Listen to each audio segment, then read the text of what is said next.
Hey, good morning. Welcome to Angry Bird.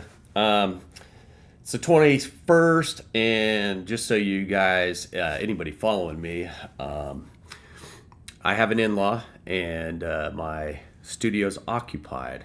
And the last couple days, I've had pretty full days of work, so it's hard for me to get down here and get some videos and content out to you guys. But at the same time, with the full days of work, I kind of fell behind anyway. And as much as I enjoy listening to podcasts and things as I'm driving around, there's just too much stuff going on that allows me to get caught up in time to really post something by the time I get home anyway. So today I want to discuss Ohio. All right, state I live, Ohio. Everybody out here, Buckeye fans and otherwise. I mean, I coming from another state, coming to Ohio, there was a culture shock, man. Really, football culture shock. That if you're not a college football fan, you never really watched college, you never really paid attention. It was eye opening that everywhere I went, people were talking about stuff that was who, what team, who they, what, what's going on, what championship, I just never paid attention. But at any rate, my good old state here, since I moved here, all right, I've been here, I don't know. I ain't gonna say how long. I've been here a while. But there's a bill that allows biblical answers to be allowed in science classes, so long as you could break it down. Okay? Now, it's not been tested. But it's the Ohio Students' Liberties Act of 2019. They put that into play. Hasn't been tested. Universities are still saying they wouldn't pass somebody that gave a biblical answer in a science class. Obviously, biblical answers in science classes. It's, I mean, how do you mix those? It takes somebody outside of science to think it's a mixable subject. But that's occurred, but it hasn't been tested. So, the question on that would be, why are they anti-science? What's with the anti-science movement? You got to remember 2019 now. We just got through all the COVID, anti-vax, truckers and things. There was a lot of anti-vax stuff going on at the time. And they snuck that in. Sorry about that. They snuck that in there at that time that hey, we can't allow all these scientists telling us what's right and wrong, right? And it was a movement that just made no sense to a guy like me. I was dumbfounded. It became a law, but there you go. And then if you don't know, they're attacking the universities. There's reporting. Just look up Ohio universities if you want it, if you're interested, and see what's going on there. They're trying to make people not want to come here. They want their own people only in those universities, their own agendas only in those universities. This is what's going on here, man. All right. The abortion, we voted it in by voters. Okay. They put it on a vote. It was a landslide victory. It wasn't even close. Wasn't close. Still not a law. We enshrined it to the Constitution. Do you want to make abortion rights in the Constitution? Yes, we do. Still not a law. They said soon after, well, the wording isn't right, and they try to make it so they don't have to do it, and then they retract on that and say, well, we really shouldn't have put that in the hands of the voters. That's too big of a deal to be put in the hands of the voters. So it's not a law. It's not a right yet. So voters here in the state of Ohio, that means your vote means shit. It really does. Because you can say profoundly, yes, we want this. And they're shrugging their shoulders. Nah, no. Okay. Adults in the state of Ohio. Adults. Not kids, not saving the children, not misinformed, crazy thinking that We got to do something for kids. No, adults cannot transition if they want to in this state. It's a banned treatment. Okay. Here's another one. HB 445, SB 293. These would allow religion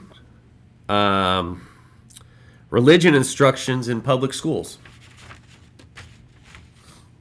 Okay. So they want this state, my state, voters to have no say, and them to tell us it's going to be religions in our schools. You know, that's where we're at. Adult, oh, you're an adult? Oh, you don't have rights either to do what you want to do. You're going to have to go between our guidelines. Okay, and then there's the SB 34, allowing 10 commandments in classrooms. So if you're in the GOP and you're in MAGA and you're in a religious group and you want 10 commandments in the classrooms, and you're telling us, everyone else that doesn't, everyone else that wants the First Amendment upheld here, you're calling it a historical document. Okay, in order to be an historical document, doesn't it actually have to fucking have occurred in history?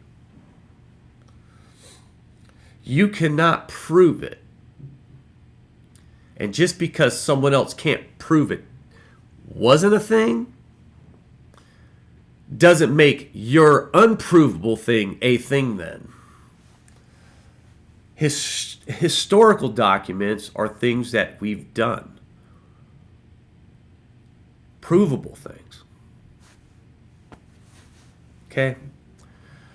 If you're going to put the 10 commandments in classroom, then why is the only commandment you're interested in is obey me? Obey us. Obey. What about, where's the rest? You know, my problem with all this stuff in our state, the problem is they literally gerrymandered all the districts up to where they have it as supermajority. So the voters just don't have, the supermajority overrides the voters here because they carved the map. You know, and then even when we do get something in, like marijuana, right? They voted recreational marijuana. It took forever to get it in, to get it through.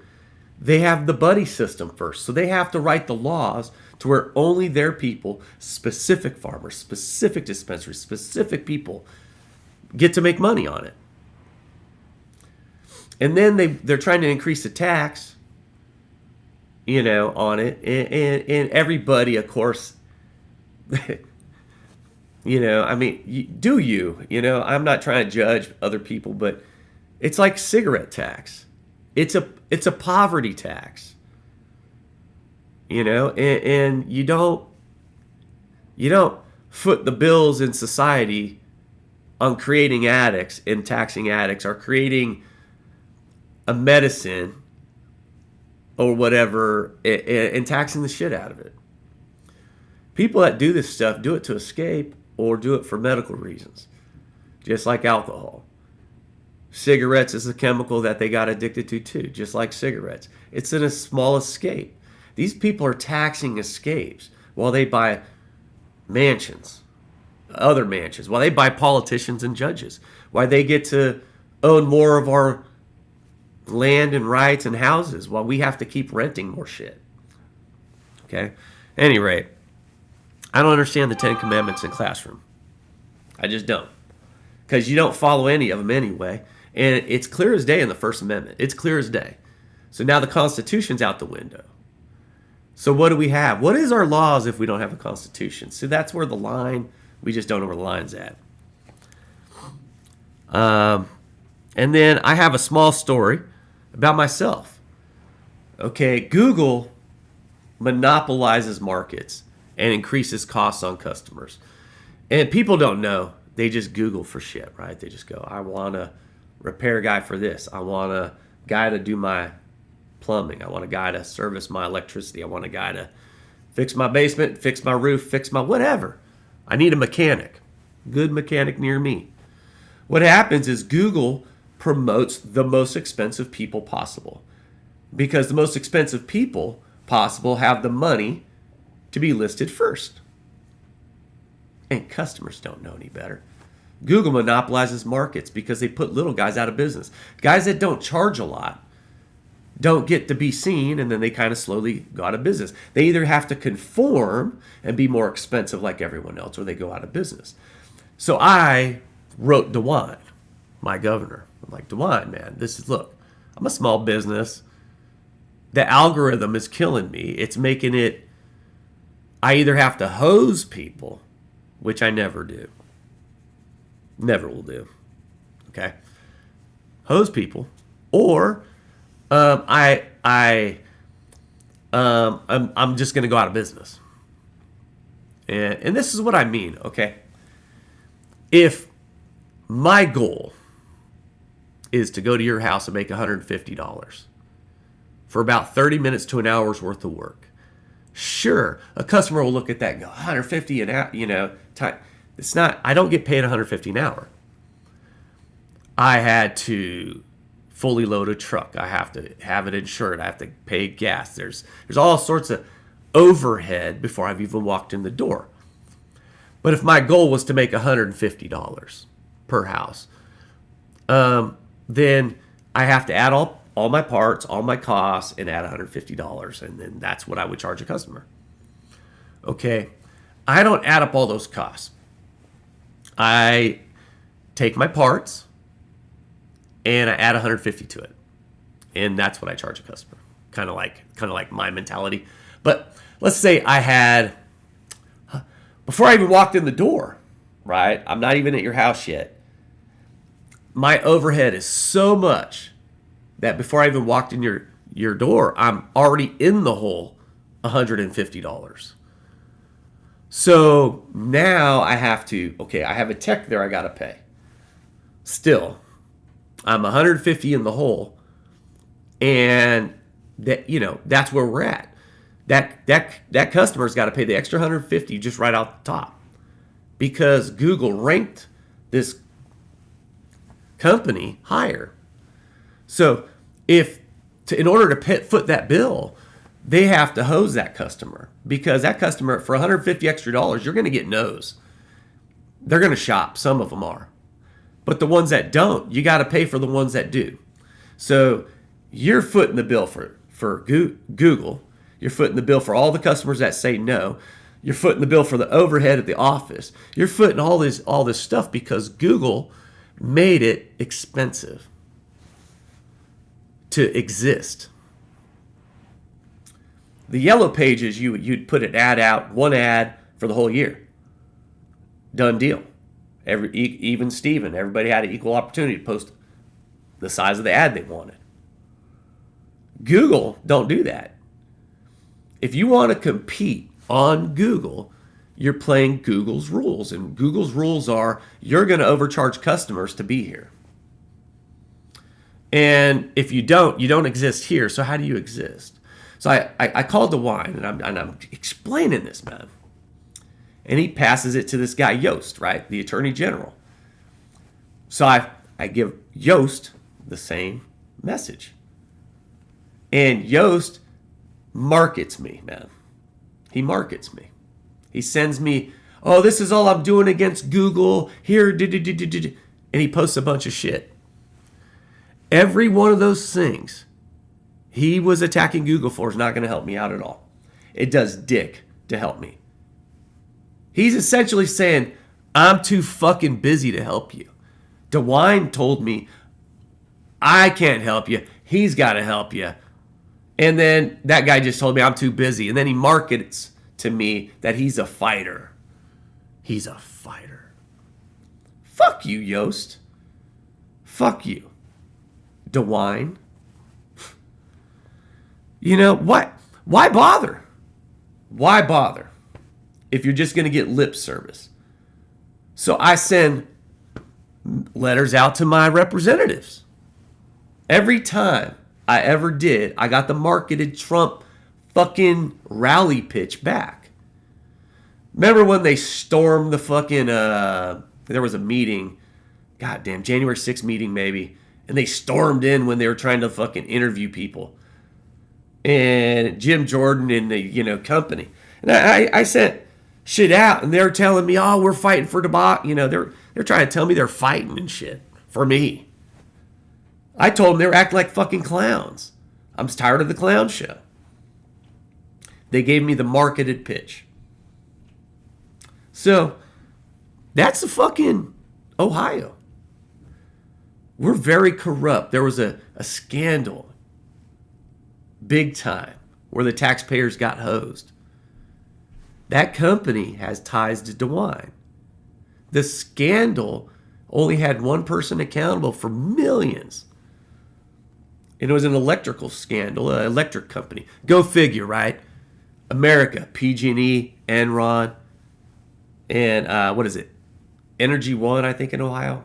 Forgive me if I biff that name. So, what is going on? Do we have a voice? Did our votes even matter in this state? And what are they propagating in schools? Why are grown-ass people being told what they can and can't do in our state? Why is science being told you're going to allow our biblical answers in your class? Why are the Ten Commandments being shoved into classes and they won't feed the students? They won't even educate the students soon. They're getting funding cut. They don't want to take care of the drug addicts here. They don't want to take care of people on... They don't want to do anything. But boy, they sure going to get those commandments in the public classrooms. We've got to indoctrinate those kids. Where is our Constitution? Where is our First Amendment? Why is DeWine and these gerrymandered, corrupt individuals running the shit here? The propaganda's got them, man. They got them in the hooks. The people here, they just, Democrats, devils, Democrats, devils, Democrats, devils. Out of thought beyond that. I trust Trump. Out of thought beyond that. And now we're Bible thumping in classrooms. There's an old friend of mine out in California, man. He unfriended me a long ass time ago. He told me, Christians that are under attack. And I told him, you're so full of shit, man. You're so full of shit, Christians under attack. And I shouldn't have did it. Because me and him, we go a long way. But I kept posting stuff, making a mockery of how the Christians were attacking everyone else. He didn't like that. He unfriended me, and, but this is what I'm saying. This was about 7-8 years ago. Me and him had a fallout. 8 years later, we got Bibles in classes, Charlie. Christians are under attack. I mean, what in the fuck, man? At any rate, hope y'all have a great day. If you live in Ohio, every protest, man, the mayor's office or in the Columbus Capitol. And I will see you there, every one of them.